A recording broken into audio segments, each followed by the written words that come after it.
नमस्कार दोस्तों, स्वागत है आज की एक और म्यूचुअल फंड रिव्यू की वीडियो में। Jio BlackRock flexi cap fund अभी के समय में ब्लैक रॉक की तरफ से मतलब जियो ब्लैक रॉक की तरफ से आने वाला सबसे प्रचलित फंड जो है वो यही है। इनके दो फंड और आ रहे हैं जो कि हमारे दोनों के दोनों ग्लोबल फंड होने वाले हैं, लेकिन अभी वो लॉन्च नहीं हो रहे हैं। 2 महीने लग जाएंगे इन सब चीजों को होने में। तो अभी की मैं बात करूं तो Jio BlackRock flexi cap fund 10 रुपए से नीचे चल रहा है। इसीलिए मैं ये जो वीडियो है आपके लिए लेकर हाजिर हुआ हूं। और एक्चुअल में इस फंड के अंदर क्या प्रॉब्लम है, क्या यही ऐसा कर रहा है, या पारंपरिक और एचडीएफसी फ्लेक्सी कैप फंड वो भी इसी तरीके का रिटर्न्स दे रहे हैं, ये भी मैं इसी वीडियो के अंदर क्लियर करूंगा।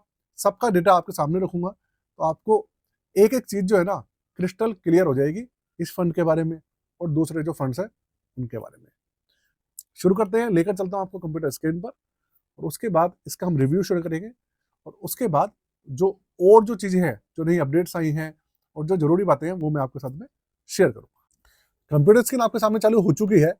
फंड का नाम आपके सामने है, Jio BlackRock flexi cap fund. बहुत समय से मैंने इसका रिव्यू नहीं किया था, इसके बारे में बात करता था, लेकिन इसका डेटा मैं प्रेजेंट नहीं करता था। तो आप सबसे पहले ये देखिए कि इसका जो एनएवी है वो मैंने 10 रुपए से आपसे कहा था कि बहुत जल्दी आपको 10 रुपए से नीचे ये दिखेगा, और अब ये 9 रुपए 86 पैसे पर आ गया है। लॉन्चिंग प्राइस इसका 10 रुपए था, अब उससे नीचे चल रहा है। अब आपके दिमाग में सबसे पहला क्वेश्चन यही आएगा कि ये जो गिरावट आई है, क्या इसी के अंदर आई है या फिर जो दूसरे इसके कंपटीटर हैं उनके अंदर भी सेम जो नेगेटिव है वो हुआ है। उसका डेटा मैं रखूंगा तो आपको पता लग जाएगा। दूसरी बात, इनके पोर्टफोलियो के अंदर अलादीन ने बनाया था और बहुत सारी कमियां थी। जब पहली बार इसका पोर्टफोलियो प्रेजेंट हुआ था मेरे सामने, मैंने जब उसका रिव्यू किया था, तो देखिए मुझे उसके अंदर बहुत ज्यादा, अगर मैं अपने पॉइंट ऑफ व्यू से बात करूं तो मुझे बहुत ज्यादा कमियां उसके अंदर नजर आई थी। लेकिन उसके बाद इन्होंने कम से कम 4 से लेकर 5 बार इसका जो पोर्टफोलियो है वो चेंज किया है। अब इसका पोर्टफोलियो कैसा है वो मैं आपको दिखाता हूँ। उससे पहले जो इसके रिटर्न है, अब वो देख लीजिए कि पिछले 3 महीना, 1 महीना 15 दिन के इसके रिटर्न जो है वो कैसे चल रहे हैं। ये देखिए 3 महीने में ये माइनस में 2.76% के नेगेटिव में रिटर्न दे रहा है। 1 महीने में करीबन 3% ये नेगेटिव है। और अगर मैं बात करूं पिछले 15 दिन की, 15 दिन में करीबन ये 4.25% माइनस में है, और पिछले एक हफ्ते में ये करीबन 2% माइनस में है। आप देखेंगे लगातार ये माइनस में रिटर्न दे रहे हैं। अब मैं आपको लेकर चलता हूं उसके पोर्टफोलियो पर, और उसके बाद मैं सीधा चलूंगा पारंपरिक पर। उसके बाद दोनों का जब डेटा आपके सामने आएगा तब आप पूरी की पूरी जो कहानी है अच्छे से समझ पाएंगे, और मेरा जो पॉइंट ऑफ व्यू है वो भी आप समझ पाएंगे। देखिए पूरा का पूरा जो हिस्सेदारी है वो इक्विटी के अंदर है इसके, मतलब फ्लेक्सी कैप फंड है ये, लेकिन हिस्सेदारी पूरी की पूरी सिर्फ और सिर्फ इक्विटी के अंदर है। अब आप एक चीज देखो, यहाँ पे हिस्सेदारी देखिए लार्ज कैप के अंदर। लार्ज कैप के अंदर हिस्सेदारी है 67.85%, और मिड कैप में है 19.01%, और स्मॉल कैप में है 13.14%।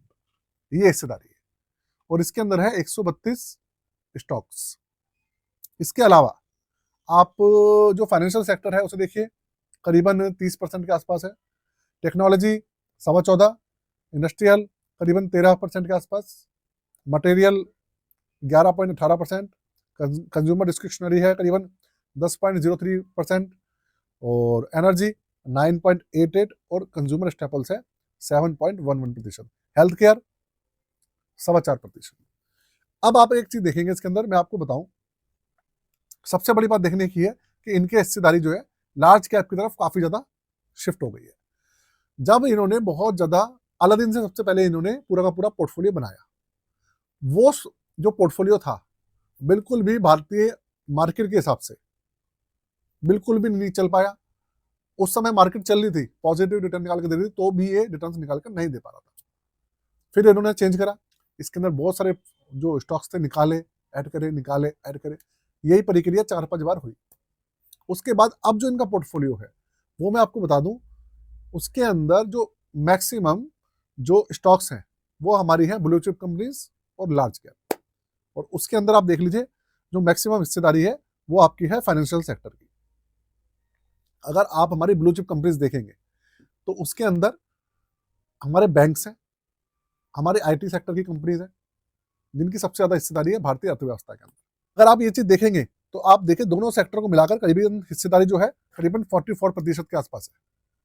इसका मतलब क्या है कि वो जो कंपनियां थी वो अब इसके अंदर ऐड हो चुकी है, जो कि पहले नहीं थी। और अब ना इनका जो पोर्टफोलियो है वो काफी ज्यादा इंडियन मार्केट के हिसाब से इन्होंने ट्रिक कर दिया है। और अब अलादीन का इस्तेमाल पता नहीं कर रहे हैं या नहीं कर रहे हैं, जहां तक मुझे लग रहा है ये अब जो फंड मैनेजर है वो इसको मैनेज कर रहे हैं। ठीक है, तो अब जहां तक मुझे लगता है इनका पोर्टफोलियो जो है इसके अंदर वैसी कोई कमी नहीं है। हाँ, इसके अंदर इन्होंने जो डेट कैटेगरी है, रियल एस्टेट, जो दूसरे फैक्टर्स हैं वो ऐड नहीं कर रखे। वो देखिए इनका पर्सनल डिसीजन है, उसके ऊपर मैं कुछ नहीं कहूंगा, लेकिन हाँ अब इनका पोर्टफोलियो पहले से काफी अच्छा नजर आ रहा है। स्कीम्स तो बहुत अच्छे अच्छे लेके आ रहे हैं, और इनकी एक और बहुत अच्छी जो स्ट्रेटजी है वो ये है कि भाई ये मार्केट की कंडीशन को देखकर ग्लोबल फंड्स लेकर आ रहे हैं। सबसे अच्छी बात ये है, इंडेक्स फंड लेकर आ रहे हैं, डेट कैटेगरी के फंड लेकर आ रहे हैं। तो इनकी स्ट्रेटेजी जो है वो तो काफी ठीक चल रही है, लेकिन बस थोड़ा सा अभी इनके फंड मैनेजर नए हैं और बाकी सारी चीजें नए हैं। जब ये सेट हो जाएंगी ना तो उसके बाद सारी चीजें काफी हद तक सेटल डाउन हो जाएंगी। और साथ में मार्केट का सपोर्ट इनको नहीं मिल रहा है।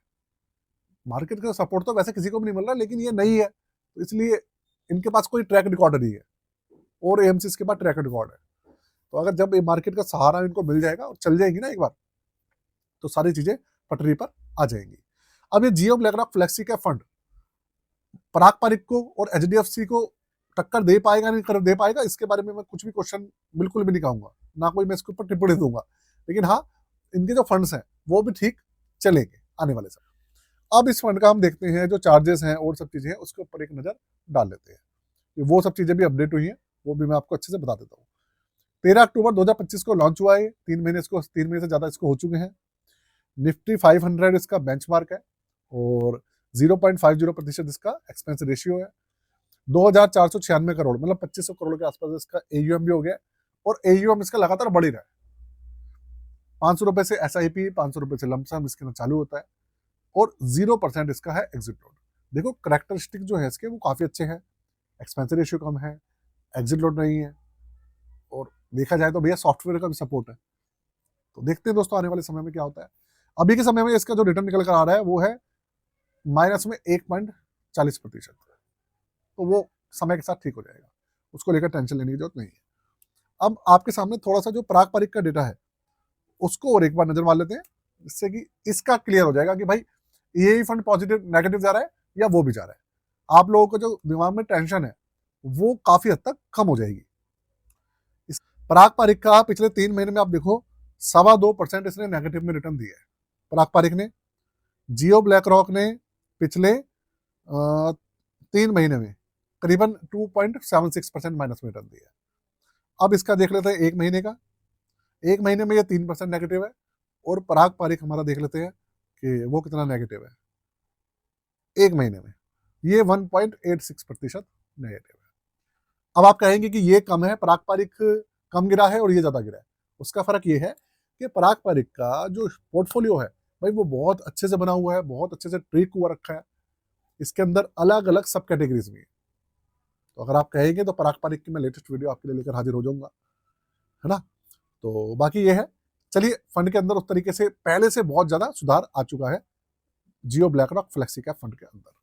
फंड तो यार दोनों नेगेटिव है और मार्केट के अंदर इतनी ज्यादा गिरावट हो रही है, तो इसके अंदर फंड भी क्या ही करेगा, फंड मैनेजर क्या करेंगे, फंड मैनेजर और फंड्स क्या करेंगे जब स्टॉक्स ही रिटर्न नहीं दे रहे। तो समय आएगा सारी चीजें अपने आप सेटल डाउन हो जाएंगी। साथ में आपको बता दूं कि भाई अगर आप अपना पोर्टफोलियो बनवाना चाहते हैं, अपना पोर्टफोलियो रिव्यू कराना चाहते हैं, स्टॉक से रिलेटेड कुछ आपको पोर्टफोलियो बनवाना है और कुछ चीजें हमसे पूछना चाहते हैं, ईटीएफ हो गया, बहुत सारी चीजें हैं, तो स्टॉक मार्केट से जुड़ा आपको कोई भी सर्विस लेना चाहते हैं तो उसके लिए डिस्क्रिप्शन के अंदर व्हाट्सएप नंबर है, चार्जेस मेंशन है, आप जाकर हमसे जुड़ सकते हैं। आज के लिए जय हिंद।